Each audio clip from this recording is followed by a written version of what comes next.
स्वातंत्र्यवीर विनायक दामोदर सावरकर का कायमच वादाच्या भोवऱ्यात अडकलेले होते? काय होते नक्की हे प्रकरण? स्वातंत्र्यवीर विनायक दामोदर सावरकर म्हटलं की आठवतो तो स्वातंत्र्य लढा. सावरकरांचं नाव व त्यांनी स्वातंत्र्यासाठी दिलेला लढा आपण शालेय जीवनापासून ऐकला आहे, अभ्यासला आहे. तुम्हाला हे तर ठाऊकच असेल की सावरकर कायमच वादात अडकलेले असायचे. अजूनही त्यांच्यावरून दोन पक्षांमध्ये वाद होत असतात. हे वाद कशामुळे याचा थोडक्यात आपण आढावा घेऊयात. विनायक दामोदर सावरकर यांचा जन्म 28 मे 1883 मध्ये झाला. हिंदुत्वावर त्यांची प्रचंड श्रद्धा होती.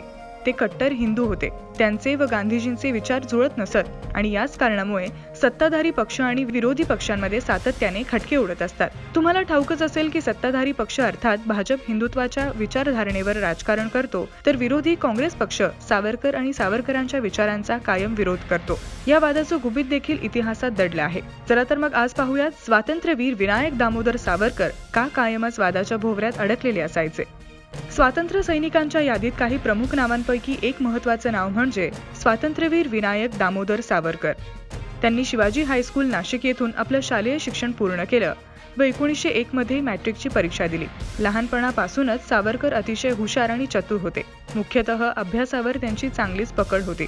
एवढंच नाही तर ते शालेय अभ्यास तर करायचेच, पण लहानपणी त्यांनी काही कविता सुद्धा लिहिल्या होत्या. कायम वादाच्या भोवऱ्यात राहणारे सावरकर हिंदू धर्माचे कट्टर समर्थक होते, मात्र ते जाती व्यवस्थेचे विरोधी होते. असं म्हणतात की गायीच्या पूजेला देखील त्यांनी नकार दिला होता.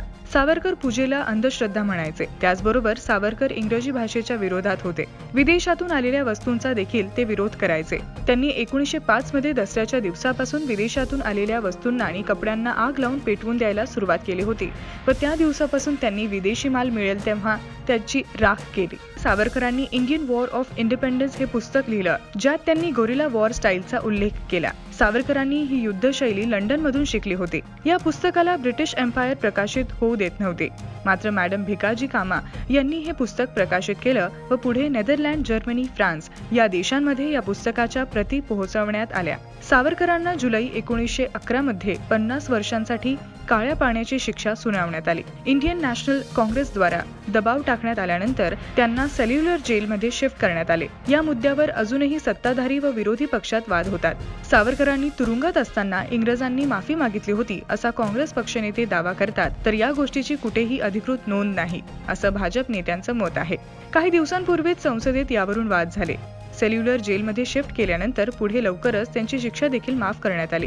सावरकरांना 1937 मध्ये हिंदू महासभेचे अध्यक्ष बनवण्यात आले. 1943 पर्यंत त्यांनी हा पदभार सांभाळला. असं म्हटलं जातं की महात्मा गांधी आणि सावरकर यांचं एकमेकांशी फारसं पटत नव्हतं आणि म्हणूनच सावरकर यांनी गांधीजींच्या भारत छोडो आंदोलनाला विरोध केला होता. 26 फेब्रुवारी 1966 रोजी सावरकरांचं निधन झालं. सावरकर एक कट्टर हिंदुत्ववादी होते. त्यांचं आणि गांधीजींचं फारसं जमायचं नाही. विदेशातून आलेला माल ते जाळून टाकायचे. इंग्रजी भाषेचा ते विरोध करायचे. अशा अनेक कारणांमुळे सावरकर त्या काळात कायम वादाच्या भोवऱ्यात अडकलेले असायचे. सोबतच इतिहासात घडलेल्या काही घटनांवरून आजही सत्ताधारी पक्ष आणि विरोधी पक्षांमध्ये देखील सावरकरांच्या मुद्द्यावरून कायमच वाद होतात.